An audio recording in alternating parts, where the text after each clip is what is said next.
Hello students, कैसे हैं आप सब लोग। उम्मीद स्वस्थ होंगे।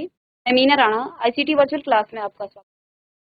स्टूडेंट्स, हम पढ़ रहे हैं क्लास 12 आरोह पाठ्य पुस्तक आत्मपद, हरिवंश राय बच्चन। ये एक गीत है। इसको पढ़ने से पहले हम हरिवंश राय बच्चन जी का जीवन, यहाँ पर देखिए गीत में क्या कुछ सीख। तो इस गीत का शीर्षक है आत्म परिचय। यहाँ पर लेखक आत्म परिचय के माध्यम से गीत लिख। से पहले इस गीत को पढ़ने से पहले हम यहाँ उनके जीवन परिचय। हरिवंश राय बच्चन, जो कि आप सभी जानते हैं, जो आपके अमिताभ बच्चन जी हैं। सन 1907 इलाहाबाद। तो प्रमुख रचनाएं हैं मधुसा 1935, मधुबाला 1908, मधु कलश 1930 में लिखा, निशा निमंत्रण, एकांत संगीत, आकुल अंतर और मिलन यामिनी। सतरंगिणी, आरती और अंगारे, नए पुराने झरोखे और टूटी फूटी कड़ियां, काव्य संग्रह, क्या भूलूं क्या याद कर, नीड़ का निर्माण फिर, और बसेरे से दूर, 10 द्वार, 10 द्वार से सोपान तक, आत्मकथा 4 खंड में लिखी गई है। और हेमलेट, जनगीता, मैकबेथ अनुवाद इन्होंने किया है। प्रवासी की डायरी, एक डायरी है उनका पूरा जो है वहाँ बच्चन ग्रंथावली के नाम से 10 खंडों में प्रकाशन हुआ था 2003 में, और मुंबई में इनका निधन। अब यहाँ पर इन्होंने क्या लिखा है, आत्म। तो यहाँ उनकी कविता जो है आत्म परिचय तथा एक गीत संग्रह, इन्होंने निशा निमंत्रण का एक गीत दिया गया है। ठीक है। अपना अपने को जानना दुनिया को जानने से ज्यादा कठिन है। गीत के माध्यम से उन्होंने क्या बताया, देखिए हम करते क्या है, हम दुनिया के बारे में सारी चीजें, भाइयों को, उसके गुणों को, उसके दोषों को देखते हैं, लेकिन हम अपने आप की अपनी कमी को जो है स्वीकार करना ये कठिन हो। क्या कहते हैं कि अपने को जानना दुनिया को जानने से ज्यादा कठिन। कि आप देखिए, आप किसी कोई व्यक्ति आपके घर में आता है तो आप क्या करते हो, तो ऑब्जर्व कर लेते, उसकी कमियों को, उसकी अच्छाइयों को आप देखते हैं, उसकी कमियों को भी देखते हैं। लेकिन देखिए, हम अपनी अच्छाइयों को भी कभी कभी क्या होता है, हम अपनी अच्छाइयों को भी नहीं, कमियों को तो स्वीकार करना। तो यहाँ इस गीत के माध्यम से वो कहते हैं कि हमें जो है अपने को जानना दुनिया को जानने से भी। समाज से व्यक्ति का नाता खट्टा मीठा तो होता, जग जीवन से पूरी तरह निरपेक्ष रहना। दुनिया अपने व्यंग बाण और शासन प्रशासन से चाहे जितना कष्ट दे, पर दुनिया से हटकर मनुष्य रह भी नहीं सकता। यहाँ हरिवंश राय बच्चन कि हमें जो है दुनिया को जानने से पहले हम काम कठिन। कहते हैं समाज से व्यक्ति का नाता खट्टा मीठा तो होता, अर्थात कोई भी व्यक्ति जो है हमेशा वो समाज में उसका व्यक्तित्व किसी न किसी व्यक्ति के साथ खट्टा होगा, किसी के। ठीक है। तो ये खट्टा मीठा संबंध तो जग जीवन है, और वो निरपेक्ष तरह से नहीं संभव नहीं, यानी कि ऐसा नहीं हो सकता कोई व्यक्ति किसी की नजरों में न खटका। हर व्यक्ति के 2-4 अच्छे होते हैं, पक्ष में रहते हैं, और 1-2 लोग उसके होते ही होते हैं जो उसका विरोध कर। तो ऐसा संबंध ऐसा हो ही नहीं, एक रहना संभव ये नहीं। दुनिया अपने व्यंग बाण और शासन प्रशासन से चाहे जितना कष्ट दे, पर दुनिया से कटकर मनुष्य। अब दुनिया चाहे हमें कितना दुख दे, कई बार हम दुनिया से लोग जो है तंग आ जाते हैं, हमें बहुत प्यार है, ठीक है, उसको जो है व्यंग भारी बातें सुनाते रहते हैं, लेकिन वो सबसे दूर भी रह सकता है, समाज में तो रहता ही है तब भी। ठीक है, क्योंकि उसकी अपनी जो है अस्मिता और अपनी पहचान का उच्च का परिवेश ही उसकी अपना परिचय देते हुए वह लगातार दुनिया से अपने विधात्मक और द्वंद्वात्मक संबंधों का मर्म ही करता चलता है। पूरी कविता का सारांश एक पंक्ति में यह बताता है कि दुनिया से मेरा संबंध क्या है, प्रीति कलह का है। ठीक है, मेरा जीवन विरुद्धों का सामंजस्य है, उन्मादों में अवसाद और रोदन में राग। शीतल वाणी में आग और विरोधों का विरोधाभास मूलक सामंजस्य जो है साधते साधते ही वह बेखुदी पर मस्ती वह दीवानगी व्यक्ति में उतर आई। दुनिया में हूँ, तल दुनिया का तल बगार नहीं हूँ, बाजार से गुजरा हूँ, खरीदार नहीं हूँ। तो यहाँ पर जैसा कि कुछ कहने का ठस्सा पैदा हुआ हो, ठीक है, यह ठस्सा ही छाया पादोत्तर गीति काव्य का प्राण। असंभव आदर्श जो है तलाश में सारी दुनियादारी ठुकराकर उस भाव से दुनिया से कोई वास्ता नहीं है। प्रीति कलह का यही वितान और विरोधाभास का विग्रह पूर्ण टिमटिम कुछ रहस्यात्मकता से जो है लहालोट रखता है निशा निमंत्रण से। अब यहाँ पर इन्होंने पहला जो है क्या गीत लिखा है, पहला इन्होंने यहाँ पर आत्म परिचय, हम आत्म परिचय को पढ़ेंगे, उसके बाद हम निशा निमंत्रण के बारे में पढ़ेंगे। तो आइए आत्म निमंत्रण में क्या क्या ये लिखना चाहते हैं, क्या ये हमें बताना चाहते हैं, फिर हम इस कविता के भावार्थ संदर्भ। देखिए यहाँ पर इन्होंने क्या कहा है, आत्म परिचय। ये जो है आत्म परिचय कविता हरिवंश राय बच्चन जी द्वारा लिखित और इनके काव्य संग्रह निशा निमंत्रण। इस कविता में कवि ने व्यक्ति और संसार का घनिष्ठ संबंध दर्शाया कि एक व्यक्ति का और संसार का घनिष्ठ संबंध। संसार से हमें चाहे कितनी भी परेशानियां झेलनी, संसार हमें कितना भी व्यंग बाण हम पर मारे, लेकिन हम संसार से, हम इस समाज से जो है अलग नहीं हो सकते। समाज में पले बड़े हैं, इसी में रहते हैं और इसी के प्रवेश में हम अपना जीवन यापन करते हैं। ये संसार और व्यक्ति का जो संबंध है वो घनिष्ठ है, ठीक है, उसी को यहाँ इस कविता के माध्यम से दर्शाया। ठीक है, कहते हैं इस संबंध के कारण संसार से निरपेक्ष रहना संभव नहीं है। कवि कहता है कि वो संसार में जीवन का भार अर्थ जिम्मेदारी खुद अपने जीवन, कवि अपने जीवन को सितार की तरह के द्वारा कवि कोमल मन की भावना लेने से जो दिल में हलचल पैदा है, उसी प्रेम से भरे हुए अपने जीवन को कवि जी रहा। कवि प्रेम रूपी मदिरा को पीकर अपने नशे में मस्त रहने हैं और कवि के अनुसार यह पूरा संसार उन्हीं लोगों को अधिक महत्व के अनुसार चलते हैं और उनका गुण। यहाँ पर कवि क्या कहते हैं, कवि कहते हैं कि वो जो है अपने उन प्रियजनों की याद, उन प्रेमियों के रूपी जो मदिरा वो पीकर में वो मस्त होकर, कवि कहते हैं कि संसार उन्हीं लोगों को अधिक महत्व के अनुसार चलता है गुण, लेकिन कवि अपने मन की इच्छा के अनुसार चलता है। वह कवि वही करता है जो उनका मन करता है, फिर दुनिया उसके बारे में क्या कहेगी इसकी उन्हें। तो देखिए संसार में होता क्या है, संसार में जो संसार के अनुसार आपके समाज में संसार क्या है, आपके आसपास के जो लोग हैं, जिस वातावरण में आप रहते हैं, ये आपका संसार है।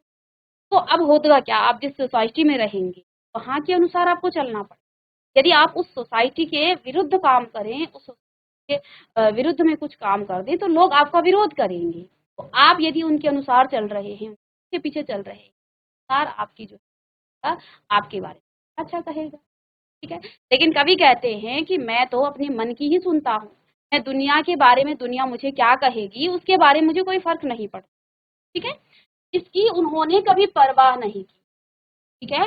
कवि के अनुसार यह संसार अधूरा है, जिस कारण उसको यह संसार पसंद नहीं आता है। कवि को स्वार्थी व चापलूस से भरे संसार में रहने से अधिक अपनी कल्पना के संसार में जहाँ प्रेम ही प्रेम भरा है।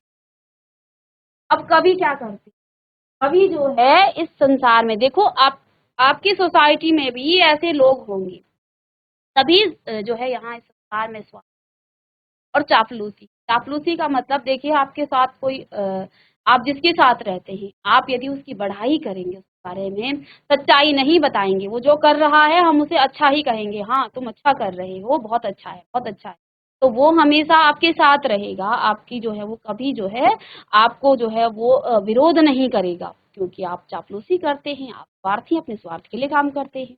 ठीक है। तो संसार ऐसा ही है, चापलूसी भरा है, सबको पता है गलत काम हो रहा है, सिस्टम में भी कई बार गलत काम होते हैं, लेकिन हर कोई अपने स्वार्थ के लिए उसकी चापलूसी करता है, अपने स्वार्थ के लिए उसके बारे में अच्छा, भले ही वो पीठ पीछे कुछ गलत कर रहा है, हमें पता है, लेकिन उसका विरोध हम नहीं करते कि हमें संसार में रहना है। और अब तो देखो, अब आने वाले समय में ये और अधिक जो है क्या है, क्योंकि हर व्यक्ति अपने स्वार्थ के लिए वो किसी का विरोध नहीं करता, गलत देखते हुए भी वो गलत चीजों का विरोध नहीं, उसे पता है इसका प्रभाव कहीं मेरे निजी जीवन पर न पड़ जाए, कहीं मैं इसका जो है शिकार न बन जाऊं, इसलिए वो उस व्यक्ति की चापलूसी करता रहता है। तो कवि ने यहाँ पर यही बताया है, कवि को अर्थ और अपनी कल्पना के संसार में जहाँ प्रेम ही प्रेम, कवि कहते हैं इस चापलूसी संसार में, इस स्वार्थी संसार में रहना है, बल्कि मैं अपने आप में ही क्या हूँ, अपनी कल्पनाओं में भरा रहता हूँ। अब उनकी कल्पना में क्या है, प्रेम ही प्रेम। संसार में देखिए, आप किसी व्यक्ति की चापलूसी के बारे में अच्छा अच्छा कहेंगे तो वो तब तक आपका रहेगा, आप झूठ मूठ उसके लिए बहुत अच्छा कहते हैं, उसे लगता है हाँ, लेकिन जैसे ही आप किसी का विरोध करना शुरू करेंगे तो वो आपको नहीं, वो आपका जो है आप पर व्यंग भरे करेगा, आपको दुख ही और अपने स्वार्थ के लिए आप कहते हैं कि मैं इस स्वार्थी और इस चापलूसी संसार में नहीं रहना चाहता, कहते हैं मैं अपनी कल्पनाओं में ही जीना चाहता हूँ और उसी को मैं पसंद, क्योंकि कल्पनाओं में क्या है, प्रेम ही प्रेम भरा है। आगे कवि ने बताया, संसार के लोग संसार के आपदाओं रूपी सागर को जो है पार करने कर्म रूपी हो, परंतु कवि संसार रूपी सागर की लहरों पर मस्त होकर है, वह अपनी अपनी जवानी के पागलपन की मस्ती में झूमता है। पागलपन के कारण कवि अनेक दुखों व निराशा का, और इन दुखों का और निराशा को जो है साथ में लिए, संसार में लोगों ने सत्य को जानने की कोशिश की, परंतु कोई भी सत्य को नहीं जान पाया, बिना सत्य जाने ही इस संसार को छोड़कर चलते हैं कि नादान अर्थात मूर्ख ही वही होते हैं जहां समझदार एवं चतुर, हर व्यक्ति अपने स्वार्थ को पूरा करने के लिए वैभव समृद्ध भोग विलास की तरफ जो है, हाँ, सत्य भी नहीं सीख सके कि सांसारिक वस्तु दैव के लिए नहीं रहती, सब जानते समझते और कुछ सीख नहीं पाते, ठीक है, तो फिर इसे मूर्ख ही कहा। कवि इस बात को जान चुका है, इसलिए जो भी सांसारिक बातें कवि ने सीखी, अब वह उनको भूल अपनी मस्ती में रहती है, अपने मन के अनुसार। कवि जिस तरह का व्यक्ति है, संसार उससे बिल्कुल अलग, कि हर रोज अपने के अनुसार संसार का निर्माण करता है, फिर उसे मिटा देता। कवि अपने रोने को प्रेम में छिपाए, ठीक है, और कवि को वाणी जो है भले ही ठंडी सी प्रतीत होती है, परंतु जोश लेकर चल, ठीक है। प्रेम की पीड़ा के कारण उनके मन का जो है, मन की जो पीड़ा है वो शब्द रूप में प्रकट हुई है, और उनके इस को संसार ने गीत समझा, ठीक है। जब कवि की वेदना अधिक हो गई तो उससे अपने दुखों को शब्दों के माध्यम, और संसार इस प्रक्रिया को मात्राओं का निश्चित मान अनुसार पद्य रचना को यह समझ नहीं आ रहा है कि यह संसार से कवि के रूप में क्यों अपनाना चाहता है। कवि तो स्वयं को नया दीवाना, दुनिया में मिलने वाली हर परिस्थिति मस्त रहे। कवि यहाँ प्रेम रूपी मस्ती का संदेश लिए फिरता है, जिसको सारा संसार झूमता है। कवि के प्रेम भरे गीतों की मस्ती सुनकर लोग प्रेम में झुक जाते, क्योंकि आनंद से वो झूम बात को जान चुका है, इसलिए जो इस सांसारिक बातें कवि ने सीखी, अब वह उनको भूलना चाहता, ठीक है। यहाँ पर क्योंकि कवि अपनी मस्ती में रहते, मन के अनुसार जीना चाहते हैं। कवि जिस तरह का व्यक्ति है, संसार उससे बिल्कुल अलग है। ठीक है, कवि हर रोज अपनी कल्पना के अनुसार संसार का निर्माण करता है और फिर उसे मिटा देता है। कवि जो है कविताओं के माध्यम से संसार का निर्माण करता है और फिर उसे मिटा देता है। कवि अपने रोने को प्रेम में छुपाए।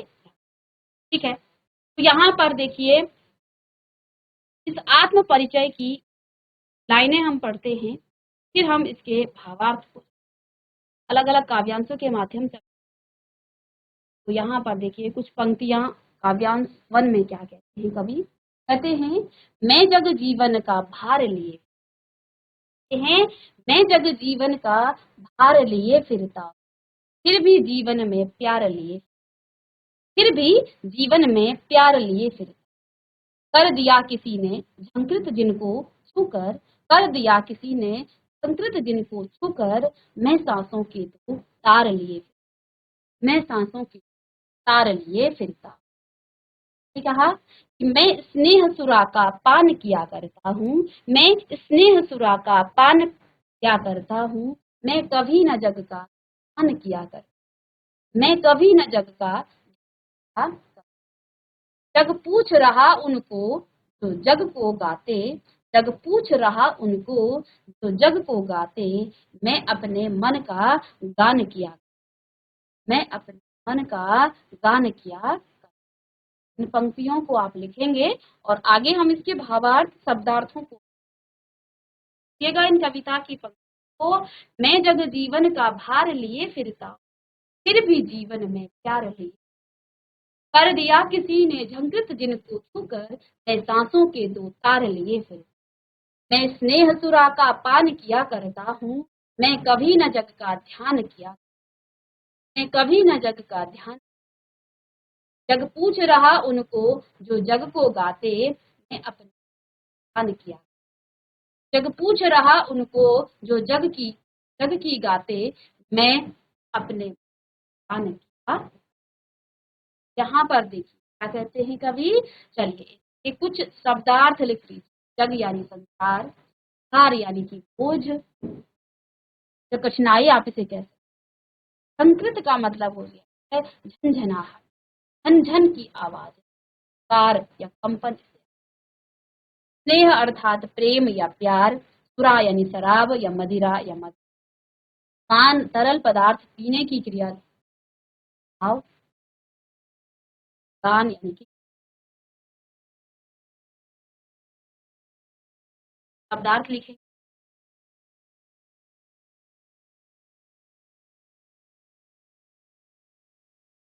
तो यहाँ कवि ने क्या कहा, चलिए इसकी व्याख्या देख लीजिए।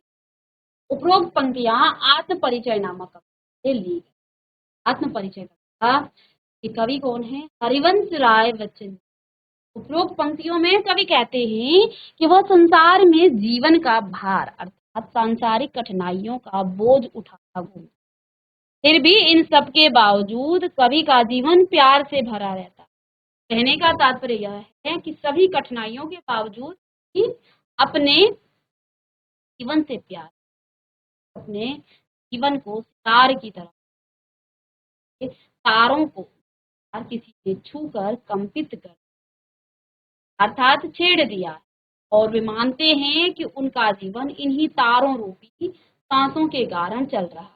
कहने का तात्पर्य यह है कि किसी प्रिय के द्वारा कवि के कोमल मन की बात छू लेने से दिल में हलचल पैदा हुई है, उसी प्रेम से भरे हुए है।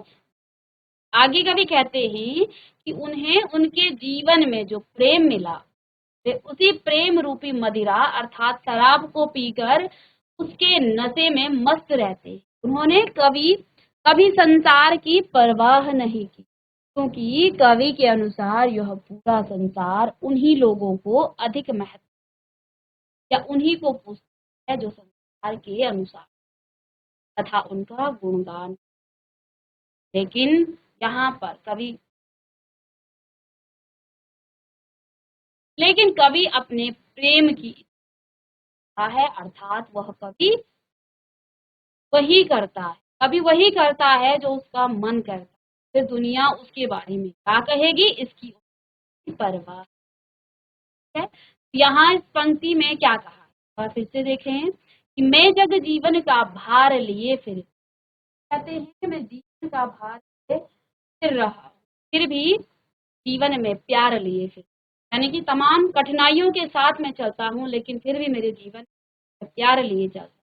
कर दिया किसी ने झंकृत जिनको छू कर, मैं सांसों के दो तार लिए, आपसे सिखार के तारों को छुआ जाता है, ऐसे ही मेरे दिल के तारों को किसी छू लिया किसी अपनों ने, और मैं उसके स्नेह भरे जो सुरा घड़े को जो है उसका पान किया करता हूँ। यानी उन यादों में मैं रहता, मैं कभी न जग का ध्यान किया, जग के बारे में है, जग पूछ रहा उनको जो जग की गाते, मैं अपने मन का गान किया कर, क्योंकि जग क्या करता है, संसार क्या करता है, संसार उसी को पूछता है जो उसका गान यानी कि उसका गुणगान करता है। आप जग के अनुसार संसार के अनुसार चलेंगे तो लोग आपके बारे में पूछ करेंगे, नहीं तो अगर आपने विरोध किया तो आपको कोई नहीं। कहते हैं मैं अपने मन का गान किया करता हूँ, मैं अपने मन से चलता हूँ, मैं दुनिया स्वार्थी और चापलूसी दुनिया की नहीं चलता। तो इस कविता की आगे की पंक्तियों को हम नेक्स्ट क्लास में पढ़ेंगे। मिलते हैं नेक्स्ट में, तब तक थैंक यू।